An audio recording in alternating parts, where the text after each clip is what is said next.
Hello friends, welcome to Nithya Dilipkumar vlogs. இன்றைக்கி பார்த்தீங்கன்னா நம்ம ரொம்ப சிம்பிள் அண்ட் டேஸ்டியான கொத்துக்கறி வறுவல் எப்படி செய்யறத பார்க்க போகிறோங்க.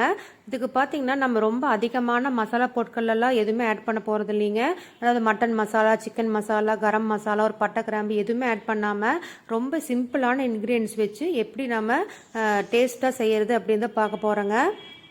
வாங்க எப்படி செய்யறதுன்னு பார்க்கலாம். இது பார்த்தீங்கன்னா நமக்கு நல்ல சூடான சாதத்தோட நல்ல டிஃபன் வெரைட்டிஸ், அதாவது தோசை, இட்லி, சப்பாத்தி, பரோட்டா, பூரி எல்லாத்தோடையுமே சூப்பராக மேட்ச் ஆகுங்க. மறக்காமல் செஞ்சு பாருங்கள்.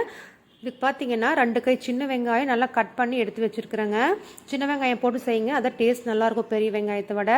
அது கூட 12 காய்ந்த மிளகாய், 2 கொத்து கருவேப்பில்லை, தேங்காய் பார்த்தீங்கன்னா அரை மூடியில் ஒரு பாதி அளவு இது மாதிரி ஸ்லைஸாக கட் பண்ணி எடுத்து வச்சுருக்குறேங்க.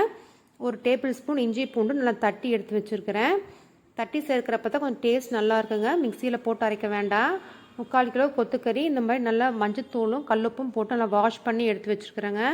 அது கூட நம்ம தண்ணி குழம்புக்கு மிளகாட்டுவோம் பார்த்தீங்களா, இப்போ சின்ன வெங்காயம், கருவேப்பிலை, வரமிளகாய், மல்லித்தூள், கொஞ்சம் தேங்காய் போட்டு அது இந்த சின்ன குழிக்கரண்டியில் ஒரு 3 குழிக்கரண்டி எடுத்து வச்சுருக்குறேங்க. அதாவது என்ன அளவுன்னா 1/4 கிலோ கறிக்கு அந்த சின்ன கரண்டியில் ஒரு குழிக்கரண்டி எடுத்து வச்சுக்கோங்க, கரெக்டாக இருக்கும். நான் 3/4 கிலோங்காட்டி 3 கரண்டி எடுத்துருக்கிறேன். நீங்கள் எந்த அளவுக்கு மட்டன் எடுக்கிறீங்களோ அந்த அளவுக்கு அதை கொஞ்சம் அதிகப்படுத்திக்கோங்க மிளகை. இது தேவையான பொருட்களுங்க. வாங்க எப்படி செய்யுதுன்னு பார்க்கலாம்.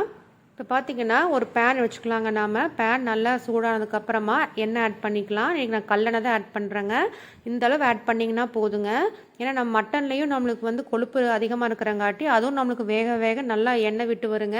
அதனால் கொஞ்சமாக ஆட் பண்ணிங்கன்னா போதும். நீங்கள் சன்ஃப்ளவர் ஆயில், நல்லெண்ணெய், உங்களுக்கு எந்த எண்ணெய் வேணால் நீங்கள் ஆட் பண்ணிக்கலாம்.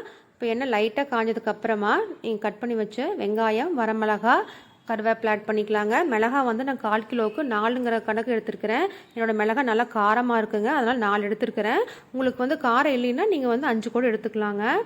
ஏன்னா மிளகாத்தூள் எந்த மசாலா ஆட் பண்ணுறது இல்லைங்காட்டி இந்த மிளகாய் காரம் மட்டும்தான். அதனால் உங்களுக்கு எந்த அளவுக்கு காரம் வேணுமோ அந்தளவுக்கு நீங்கள் மிளகாய் ஆட் பண்ணிக்கோங்க.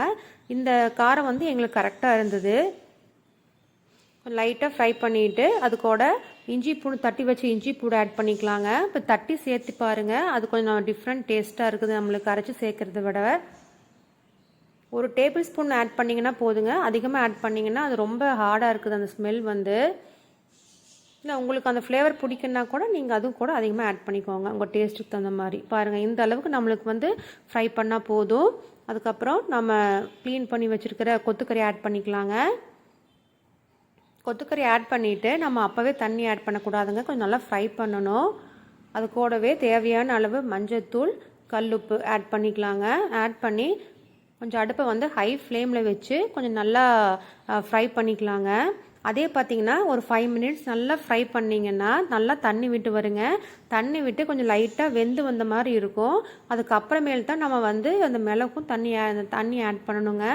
எப்போவுமே நான்வெஜ் செய்கிறப்பவே நீங்கள் எந்த டிஷ்ஷாக இருந்தாலும் இப்படி கொஞ்சம் நல்லா ஃப்ரை பண்ணிவிட்டு, இப்போ பாருங்கள் நம்ம ஃபஸ்ட்டு போடுறப்ப எப்படி இருந்தது, இப்போ பார்த்தீங்கன்னா கொஞ்சம் நல்லா லைட்டாக வெந்து வந்த மாதிரி இருக்குது பார்த்தீங்களா. இந்த ஸ்டேஜில் தான் நம்ம தண்ணி மாதிரி வேணும் ஆட் பண்ணணுங்க.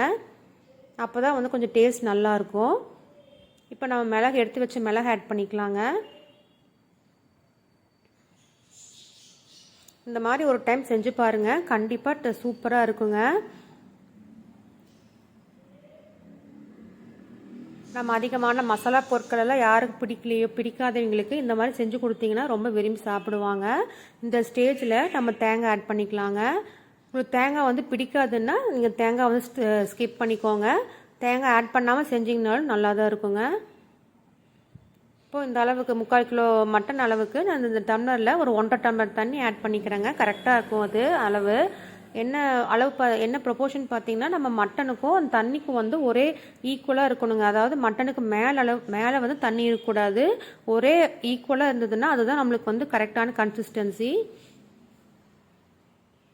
இப்போ பார்த்தீங்கன்னா மிக்ஸ் பண்ணி விட்டு பார்த்தீங்கன்னா உங்களுக்கே தெரியும், அந்த தண்ணிக்கும் அந்த மட்டனுக்கும் கரெக்டாக ஒரே அளவாக இருக்குங்க. இப்போ கரெக்டாக இருக்கும், நம்மளுக்கு அந்த வேகம் இருக்கும், அந்த கிரேவிக்கும் கரெக்டாக இருக்கும். இந்த டைமில் நீங்கள் டேஸ்ட் பண்ணி பார்த்துக்கோங்க. உங்களுக்கு உப்பு காரம் பத்தலைன்னா உங்களுக்கு எந்த அளவு வேணுமோ எக்ஸ்ட்ராவே ஆட் பண்ணிக்கோங்க. ஆட் பண்ணிவிட்டு இது மாதிரி நல்ல ஒரு கொதி வந்ததுக்கப்புறமா நம்ம லிட் போட்டு க்ளோஸ் பண்ணிக்கலாங்க. அவ்வளவுதான். அப்புறம் நல்லா கொதி வந்துருச்சு. இப்போ லிட் போட்டு க்ளோஸ் பண்ணிவிட்டு ஒரு 5 விசில் வந்ததுக்கப்புறமா சிம் பண்ணி ஒரு 7 to 10 மினிட்ஸ் வச்சுக்கலாங்க.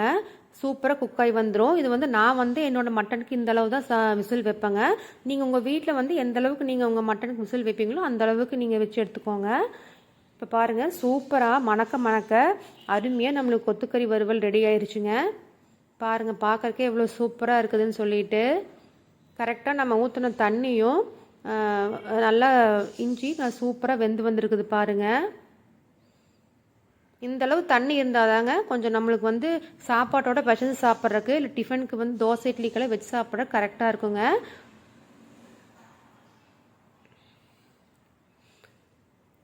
நல்லா வெந்து சூப்பராக இருக்குது பாருங்கள். எப்படி இருக்குன்னு பாருங்கள். மறக்காமல் இந்த மாதிரி செஞ்சு பார்த்துட்டு நீங்கள் எப்படி இருக்குதுன்னு சொல்லுங்கள். இதை வந்து நம்ம சூடான சாதத்தோடு வச்சு சாப்பிட்றப்ப சூப்பராக இருக்குங்க. நல்லா சூடான சாதத்தோடு இதை போட்டு பசங்க சாப்பிட்டு பாருங்கள், செம்மையாக இருக்குங்க. சின்னவங்கலேருந்து பெரியவங்க வரைக்கும் நல்லா விரும்பி சாப்பிடுவாங்க. ஏன்னா நம்ம அதிகமாக எந்த மசாலா பொருட்கள் இதில் ஆட் பண்ணல. மறக்காமல் செஞ்சு பார்த்து உங்கள் கமெண்ட் எப்படி இருக்குதுன்னு எனக்கு சொல்லுங்கள். பிடிச்சிருந்தால் நம்ம சேனலை சப்ஸ்கிரைப் பண்ணி லைக் பண்ணிக்கோங்க ஃப்ரெண்ட்ஸ். தேங்க்யூ ஃபார் வாட்சிங்.